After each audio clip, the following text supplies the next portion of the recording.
ఈ అమ్మాయి చాలా మంచి కార్ డ్రైవర్. కాకపోతే ఈ వ్యక్తి లోపలికెక్కి ఏంట్రా అమ్మాయిని తీసుకొచ్చావు, నేనున్న ప్రాబ్లంకి నీకు అసలు అర్థమవుతుందా, ఈ అమ్మాయి అసలు డ్రైవ్ కూడా చేయలేదని చెప్పి వాళ్ళ అసిస్టెంట్ ని ఫుల్ గా తిట్టేస్తాడు. ఇతను ఒక పెద్ద గ్యాంగ్ లీడర్. ఇతను వెనక అట్లా చాలా మంది పడతారు. ఆల్రెడీ రౌడీలు వెంటాడుతూ ఉంటారు. అందుకే ఇంక చేసేదేం లేక ఈ అమ్మాయి కార్లో ఎక్కుతాడు. సీట్ బెల్ట్ పెట్టుకో అంటే నేను బెల్ట్ ఆల్రెడీ వేసుకున్నానని చెప్పి చూపిస్తాడు ర్యాష్ గా. అయితే ఆ అమ్మాయి సరే అయితే నువ్వు రెడీగా ఉండని చెప్పి చాలా అంటే చాలా ఫాస్ట్ గా వెనక్కి తిప్పుతుంది. వెనక్కి తిప్పి ముందుకెళ్తూ ఉంటుంది. వాళ్ళు భయపడిపోతారు. సీట్ బెల్ట్ వెంటనే వేసుకుంటారు. ఏంటి ఇంత ఫాస్ట్ గా రైడ్ చేస్తున్నావు అని, మిమ్మల్ని కాపాడాలి కదా అని చెప్పి కూల్ గా జ్యూస్ తాగుతూ ఈజీగా వెళ్తుంది. వాళ్ళకన్నా ఫాస్ట్ గా రైడ్ చేసి ఆ అమ్మాయి ఒక దగ్గర పార్క్ చేసి లైట్స్ ఆఫ్ చేసి కింద కొంగుడిపోతుంది. దాంతో వాళ్ళకి తెలియక వేరే రూట్ లో వెళ్ళిపోతారు.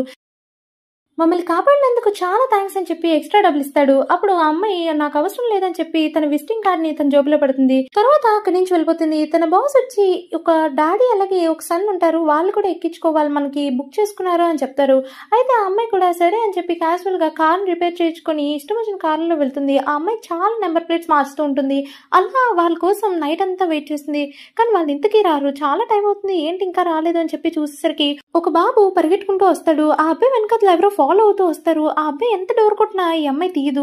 అసలుకి ఈ బాబు వాళ్ళ నాన్న ఒక మంచి ఫుట్బాల్ ప్లేయర్. అతను మ్యాచ్ ఫిక్సింగ్ చేసుకుని వీళ్ళ బాస్ దగ్గర డబ్బులు నొక్కేస్తాడు. డబ్బులు కొట్టేసి పారిపోవాలనుకుంటారు.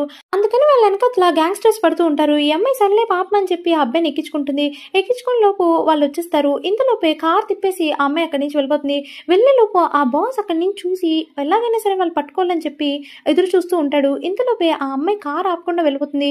వాళ్ళ నాన్న వచ్చి ఎలాగైనా సరే వాళ్ళు కాపాడాలనుకుంటాడు. ఆ అమ్మాయి ఏదైతే అయింది గుద్దేద్దామని అనుకుంటుంది. ఇంతలోపే బాస్ కూడా గుద్దేద్దాం అనుకుంటాడు. ఈ మధ్యలో వాళ్ళ నాన్న వచ్చి కాపాడతాడు. వాళ్ళ నాన్న కరబెట్టేసరికి ఆ బాస్ కి ఏం చేయాలో తెలియక కార్ యాక్సిడెంట్ అయిపోతుంది. ఆ అమ్మాయి ఎలాగోలాగా వాళ్ళ నుంచి తప్పించుకుంటుంది. కాకపోతే ఆ పిల్లకి తెలియదు ఏంటంటే వాళ్ళు తప్పించుకున్నది ఒక పెద్ద పోలీస్ ఆఫీసర్ నుంచి అని. సబ్స్క్రైబ్.